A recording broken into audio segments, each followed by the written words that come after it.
Elise Beavis, you're a performance engineer with Emirates Team New Zealand. I see you every day out on the chase boat. It's a regular thing. Tell us a bit about that role, first of all. What exactly are you doing as a performance engineer?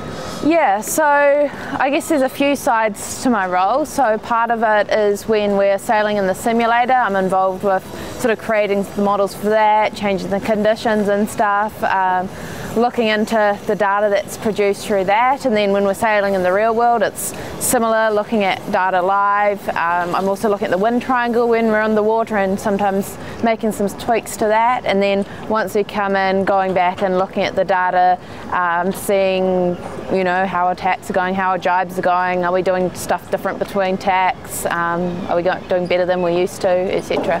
And you can see that live in the data? Yeah, we've got, I mean, there's so much data coming off the boat live to look at, but then, yeah, you can really dive into it a bit more afterwards, at a desk, bigger screen, etc.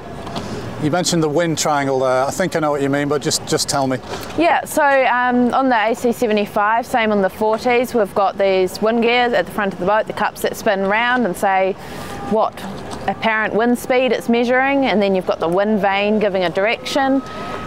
So we then do a little calibration on that because those numbers aren't perfect, and then we do calibration due to the presence of the yacht. So we have what's called upwash. So because we've got this boat and these big sails producing lift, and that wind gear's not that far away, a bit further than with the 40, we need some correction for the impact of the boat being there. And then so that's one side of the triangle. Another side is how fast is the boat going and what direction, and then from that we can work out what the last side is, and that's our true wind speed, true wind direction. I was completely wrong. I didn't know what the wind triangle was, so I'm glad you've explained that. Now tell me, this is an old generation AC75. What can you learn as a performance engineer that contributes to the new boat? What can you learn from these boats watching them?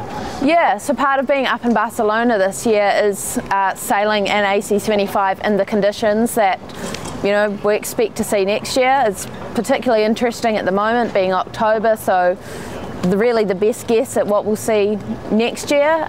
So we can test more new components on the 40s. We can't change much on this boat. We can't change the underside, we can't change the foils. We can do some tweaks to the sails, but no new ones. So we can't develop a huge amount in that area, but we can learn about the conditions, because obviously being bigger, you know, the foils and stuff are all bigger, and as the waves get bigger, it can deal with it better than the AC40. We've seen some very different conditions in the time that we've been doing recon with you guys here.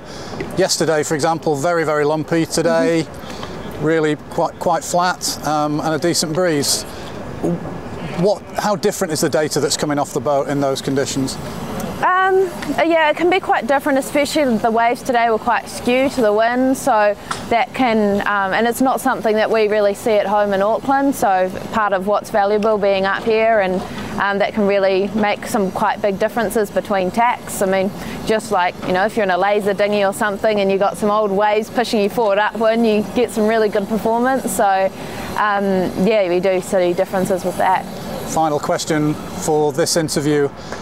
You've been involved in the Cup for a few cycles now. You've seen the boats evolve from the big San Francisco catamarans to the smaller catamarans in Bermuda, and now on to foiling monohulls. When you look ahead and use your imagination, where can you see these boats going in the future?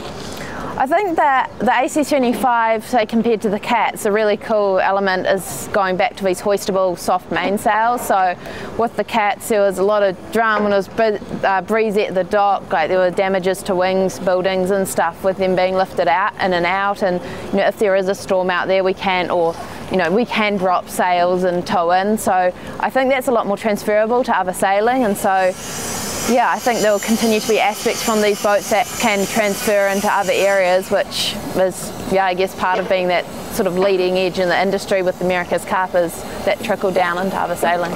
Fantastic. Thanks for sharing all that with us. Cool.